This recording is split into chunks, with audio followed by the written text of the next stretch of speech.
Hello guys, welcome back to Swathi ఆర్ట్స్కమ్ studio. ఈరోజు video వచ్చేసి మేడారం వీడియో అనమాట. మేమైతే మేడారం వెళ్తున్నాము. నేనైతే ఫస్ట్ టైం వెళ్తున్నాను. సో ఎలా ఉంటుందనేది కూడా నాకు తెలీదు. So let's get into the video. మేమైతే హనంకొండ బస్ స్టాండ్ నుంచి స్టార్ట్ అయ్యామనమాట. సో అక్కడ నుంచి మేము మేడారం బస్కి, ఆర్టీసీ బస్కి వెళ్ళిపోతున్నాము. సో ఇక్కడ వచ్చేసి మేమైతే మేడారం బస్ ఎక్కేసాము. సో అక్కడ నుంచి మేము గట్టమ్మ తల్లి జాతర అంటే గట్టమ్మ తల్లి టెంపుల్కి వెళ్తున్నాము. మేడారం వెళ్ళే వాళ్ళు గట్టమ్మ తల్లి దగ్గర టెంకాయ కొట్టేసి మనము స్టార్ట్ అవుతామన్నమాట. అంటే మనం జాగ్రత్తగా వెళ్ళి జాగ్రత్తగా ఇంటికి రావాలి అనేసి అమ్మవారికి టెంకాయ కొట్టేసి వెళ్తాము. సో మేము ఇక్కడికి వచ్చేసి టెంకాయ కొట్టేసి అమ్మవారిని దర్శనం చేసుకొని మళ్ళీ బస్ దగ్గరికి వెళ్ళేసి ఎక్కామన్నమాట. సో ఇక్కడ కూడా చాలా చాలా జనాలు చాలా ఉన్నారు అండ్ చలి కూడా చాలా ఇస్తుంది.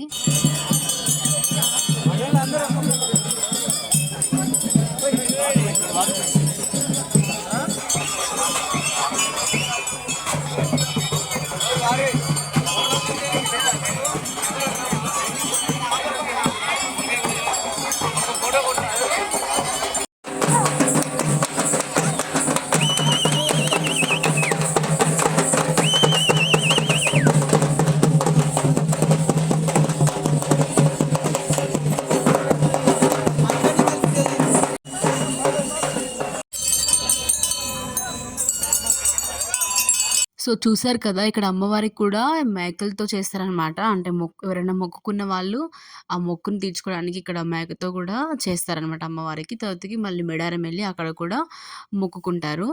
మేమైతే మేడారం వచ్చేసాము. సో ఇక్కడ చూసినాక జనాలు ఎలా వస్తున్నారో, చాలా అంటే చాలా రష్ ఉంది.